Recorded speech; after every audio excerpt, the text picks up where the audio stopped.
23 Most Destructive Children on Schizo Bob. 23 Tea Pee Party. This is clearly a toilet paper commercial, but how much fun would this be? Number 22, Oopsie. I don't think this kid can Urkel his way out of this one. Did I do that? It looks like they have a crappy TV from the 90s behind it, so everything's gonna be okay. The average flat screen costs $1,224. You should also be aware that it's almost always cheaper to buy a new TV than it is to replace a cracked screen. Just in case you were wondering about that last voice, Steve Urkel was a popular character on the sitcom Family Matters who annoyed Carl Winslow, mostly with property damage. His catchphrase, which was stolen from Curly from the Three Stooges, was, "Did I do that?" Now when you break something at someone else's house, you know the proper thing to say to avoid all consequences. Number 21, dish soap. Bubbles of fun. I gotta hand it to this kid. That looks like a lot of fun. You can make bubbles by adding surfactants to the water, thus creating a layer of foam on top. It's not probable, but maybe this kid's superpower is that he sweats out surfactants. I might be crazier than a man attacking an insane asylum with a banana, but we still appreciate the positive feedback. May you kill all the zombies, Zombie Killer 1745, who said, "Laugh out loud, this video made me laugh so hard. I think you should have way more subs. Keep it up, you got one more sub," which we really appreciate. Tell us what we're doing right in the comments below so that we can do more of it. Number 20, Alphabet Soup. Well, at least they didn't drop it in the fish tank or something. Maybe they just wanted to play Scrabble. And they should snap back on there. Yeah, if you can't find all the pieces when you go for the retrieving, you might have to wait a few hours to get them. These keyboard things are like the same size as Cheez-Its. This is why we can't have nice things! Number 19, Swimming Pool Barbie. I would not leave her alone at the house for the weekend when she hits teenage years. This little girl already parties like a rock star. The penguin is just chilling out in the sink like a boss. It's awesome how fast kids can tear everything up. How long do you think it took her to pull this off? My guess is less than 5 minutes. I got the under on 5 minutes, internets. What's your bet? Arnold Schwarzenegger. He learned the hard way. Remember Arnold from Kindergarten Cop? These kids are like the ocean. If you turn your back on them for a moment. Well, you get the idea. I can't believe they named Arnold John Kimball in this movie. That is a very American name. Might as well have called him John Smith. So you get the perspective on this, there are 2,844,251 people in the United States with the last name Smith. It's not a bad name or anything, it just begs to reason that this undercover cop is not from America, Jesus! Number 18, Baby Pollock. So I guess my question is, who left a bunch of purple paint in a crib with this paint monster? Someone might have a promising career in the industry though. Jackson Pollock did stuff and a lot like this. For instance, Number 5 from 1948. In 1999, physicist, artist Richard Taylor used computer analysis to show similarities between Pollock's painted patterns and fractals, patterns that reoccur on multiple sizes and scales, found in scenery reflecting Pollock's words, "I am nature." His research team labeled Pollock's style fractal expressionism, so maybe your kid's a really genius. I don't know. Number 17, All Tied Up.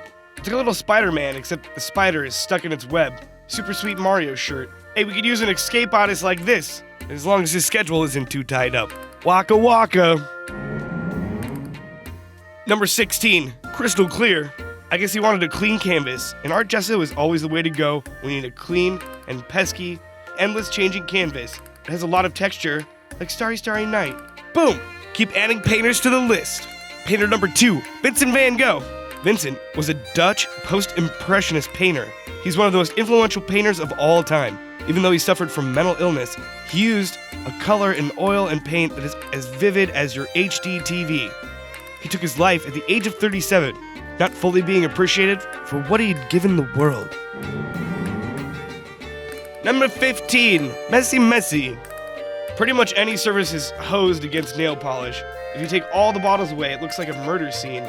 Like a murder scene where a clown was put through a wood chipper. Some people say that you can use hairspray and a little rubbing alcohol to get nail polish stained up. You can also use non-acetone fingernail remover, because it doesn't mess up your carpet, just in case you were wondering. Number 14, Sharpie Power. Nothing is as hard on walls as a 3-year-old with an indelible marker. So for removing indelible marker, you could try isopropyl alcohol, rubbing alcohol, hand sanitizer, hairspray, or nail polish remover. But who are we kidding? This is going to need a fresh coat of paint, not the kid, the walls. I feel like on the toilet seat he drew a skull, and on the right wall you can kind of see like a dinosaur. Maybe I've been doing too many Rorschach tests. Hey Bob, what's a Rorschach test? Is that like the guy from Watchmen, like beating you up? Kind of, redneck Bob. A print like this one is a Rorschach test. Psychologists use these images to record your perceptions. Then these are analyzed and used to interpret a psychological perspective. Number 13, dead fish. Again, at least the laptop's not in here. Hey, check it out. The foam on top is a surfactant. Apparently, enough hand soap can get you going in the bubble bath. You can tell a baby lives here by all the identification cards, and by the fact that there's a bunch of crap in the aquarium. Number 12, beanbag go boom. Look, Mom, it's snowing. Here's a link to microbeads, just in case you want to do this to one of your friends. If this video gets 100,000 likes, I will do this to someone's living room. I'll just blame it on the German guy. Hey, you better not do that to the living room, Bob! Number 11, troubling twins. Ah, it's in my eyes. Even the monkey got in on the fun. Ugh, what kind of paste do you think this is? Oh man, I hate it when the kids get into the preparation H. Number 10, goggles are cool. The Inuit people would carve goggles out of bone and wear them to prevent snow blindness. Goggles really came into play in World War I when pilots needed them to fly in the open cockpit planes. Can you imagine catching a bee in the face when you were flying? Ouch, man. That's gotta sting. Number 9, sugar angels. What a way to create a mess. She didn't have any snow, but that didn't stop this kid from making snow angels. These are probably a lot warmer than the real thing. However, I don't expect she'll be getting cookies anytime soon. Girls are sugar and spice and everything nice. Number 8, peanut butter fiasco. Too easy. But does anyone think this kid's name is Skippy? The guy who invented peanut butter was Marcellus Gilmore Edson of Montreal, Quebec. He was the first to patent peanut butter in 1884. Peanut flour already existed.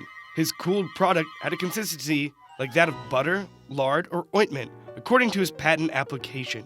He included the mixing of sugar into the paste so as to harden its consistency. Number 7, paint is awesome! Just saying, this looks like fun. This kid could be in Blue Man Group. Number 6, mud. Poor guy looks like someone told him to quit playing in the mud. Number 5, Lego room, FT dub. These dudes have a fantastic setup here. What freedom to create and to build. Legos were first manufactured in 1949 by the Lego Group in Denmark.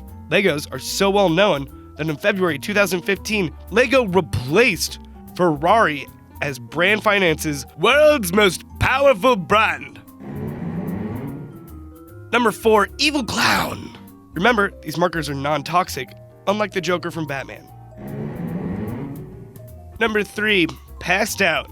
This possibly inebriated father is getting the old college treatment. He deserves it for wearing such funny boxers. All Crayola markers are marked non-toxic, so at least he has that going for him. I suppose this is a nice way to know where your kids are while you're taking a nap. Crayola is a subsidiary of Hallmark, and they've been making stuff for kids to draw with since 1984.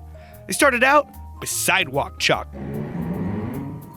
I'm always bombing stuff with sidewalk chalk, bro. No one can get mad at you. It's not like spray paint. This is the Pablo Escobar of baby powder. I think this little person is bummed out because they took all the baby powder away. Say hello to my little friend. Number 1, punk rock. I remember Halloween. This night, anything goes. I remember Halloween. Oh, sorry. This is a good way to deal with those childhood frustrations. No, but seriously, that was one of my favorite Misfits albums. I wish I was Smashing Pumpkins right now. Bam! Thanks for listening. Please subscribe and comment below. Also, follow Schizo Bob on Twitter at @the Schizo Bob.